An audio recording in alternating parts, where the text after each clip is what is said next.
Following the end of this year's legislative session, Governor Josh Green is already signing recently passed bills into law. He joins us now with more. Aloha. Good morning, Governor. Thank you so much for stopping by with us. Aloha. What legislation that passed this session do you feel like will be the most impactful?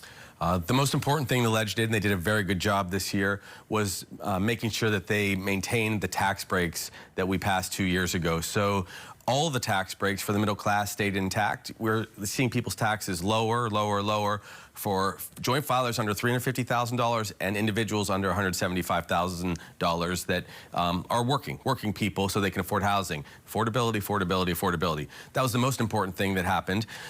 For people over $1 million as joint filers, their taxes will creep up a little bit.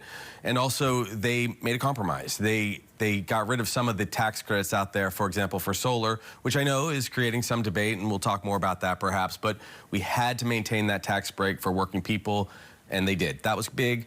They appropriated $129 million in my green fee program into programs that are critical, just so people understand how smart that was and what they did. They could have just done $100 million because we lost some of the monies from the cruise ships, but they still wanted to be committed to that large number. So there's some monies in there for other programs like ag programs, which we need now. As we saw with the floods, we lost agriculture. That is climate related. So that was very good. And then there's a bunch of housing bills that they're doing that are also really important. They took a lot of the emergency proclamation pieces that I've been using these last 3.5 years, and they put them into law. So, for example, there's 15,000 units of housing that's already kind of approved, ready to go, as long as there's financing. And so they made it easier with Senate Bill 2544 and a bunch of other pieces of legislation to help local families get housing. But it takes a long time to build housing, so I really appreciate all that.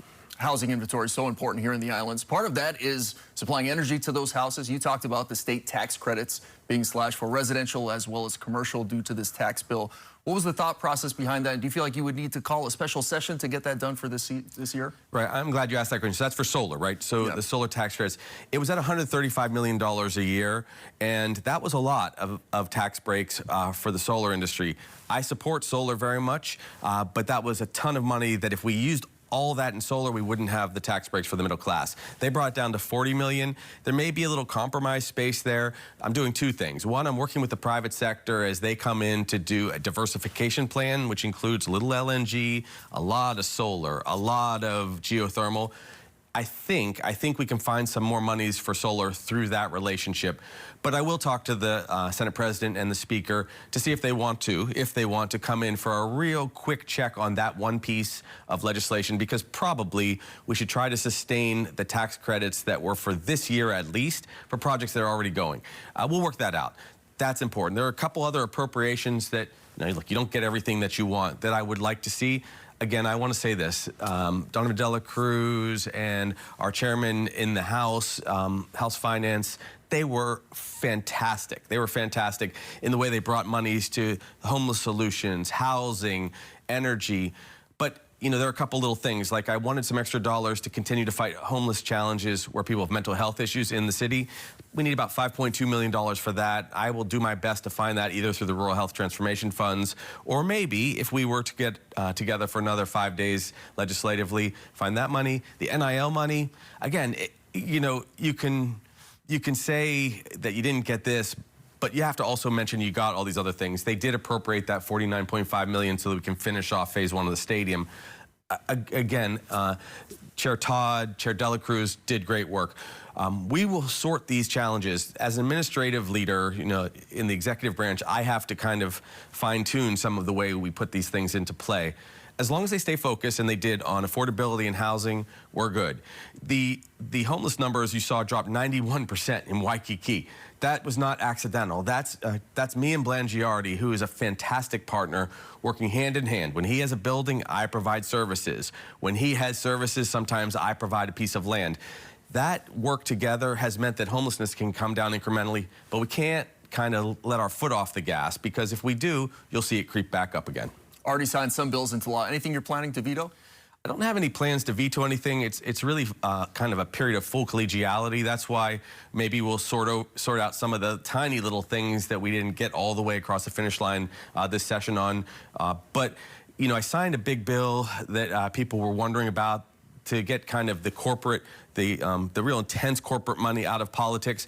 Just signed that quietly because I didn't want a big to-do about it, but I think that we should gradually do our very best to lead in Hawaii to get large corporate money out of politics. I still think individuals should be able to support whomever they choose. That's a part of free speech, but it got a little bit out of control, especially on the mainland with Citizens United. So I did that bill. There are a couple other bills that, you know, they may have some challenges. If they can't stand up legally, I'll talk to the Senate and House. But what happens is they're pushing very hard on new innovations, like the green fee. Look, 80% of that stood up. A little bit of it with the cruise ship companies ended up kind of getting paused. But it was absolutely historic to pass it and now implement it. And I think that's the attempt on Citizens United. There's really so much work to do, but the biggest things we have to do is get housing for people, get energy for people. You know, right now, gas prices are skyrocketing. I'm contemplating a pause on state and county taxes on gas for part of the summer, just to give people maybe 30 cents a gallon relief. I'm not sure it's a game changer for people, but that's something that I might have the capacity to do because the war in Iran is sending costs way up, and that sends cost of living way up, and that makes it harder on our people. Speaking of the war in Iran, Vice President JD Vance, who's part of the administration, did criticize the way Hawaii handles potential Medicaid fraud. What do you make of what he said, and is there anything that needs to change here in the state of Hawaii in regards to prosecuting that? Well, I'll tell you, I would have welcomed a call from the Vice President. He didn't take the time to call me at all. That's his prerogative. We already have a 3, 6, 9-month, and 12-month plan that's rolled out. We also had 24 major investigations going on, according to my Attorney General. So, you know, if he had called me, I would have shared that with him in advance. I don't like to get into these personal squabbles that seem to be initiated in that particular interview. I'm just trying to get the job done. But we have one of the best Medicaid programs in the country. I think that we probably just came up on one of their spreadsheets, and he mentions Hawaii, and he mentions New York, or he mentions California. I don't do that. You know, anyone can call me from the president on down if they want to know what we're doing. We try to take care of people who are struggling. We have 399,000 individuals that need support for their health care costs because it is so expensive to get health care, and we don't want to see them get sick. We don't want to see them in the emergency departments unnecessarily. We want to see them getting housing. That's how we approach things. So, you know, he threw an elbow at me. I'm not going to throw one back. Anytime they want to call me, they can. I actually spoke right after that interview with the head of CMS, that's Dr. Oz, to share what we're actually doing. Our vision is to view Medicaid dollars as an opportunity to decrease suffering and decrease cost at the same time. I have explained that to the governors. I have explained that to the president. Hawaii has the best health outcomes in the country. We have the best COVID outcomes in the country because we get into the community and help people. So politics are out here, helping people's in a different place. Speaking of health outcomes, we have seen some potential health outbreaks with the hantavirus as well as Ebola outbreak that's happening in the Congo that we just mentioned, being that you did lead the state through the COVID pandemic. Any thoughts on those two?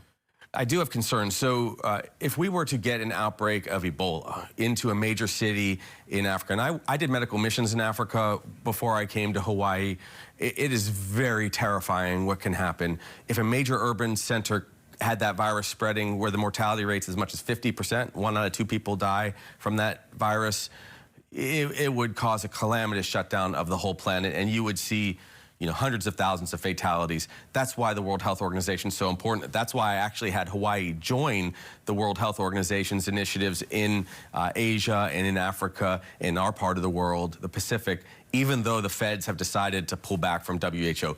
You have to do public health. It is a mistake what the Department of Health and Human Services has done to kind of deconstruct the public health apparatus. Because look what happens. You get an outbreak in a faraway country, and we saw with COVID, it can spread everywhere. One very unlucky flight or a trip on a boat across the sea, and you could see outbreaks in a lot of different places. So hantavirus is difficult to spread. It comes from mice and usually is in the Southwest and real arid areas. It does cause terrible upper respiratory problems. You have to be careful. Ebola is a whole nother game. I think I shared with you years ago, if we ever saw an outbreak that took the lives of children in large numbers, young moms and dads would not be able to tolerate any of that. You would see a massive shutdown that would completely change the globe. So we have to have public health out there. Our team will always be supportive of public health initiatives. Right now, they have it under control, it appears, with Ebola, but every 3 to 5 years, you see one of these spikes, and I watch them very carefully because it's scary. I vividly remember you telling me about that in 2019. You came back from Samoa, vaccination campaign against measles. Governor Josh Green, thank you so much for stopping by with us this morning. Thank you.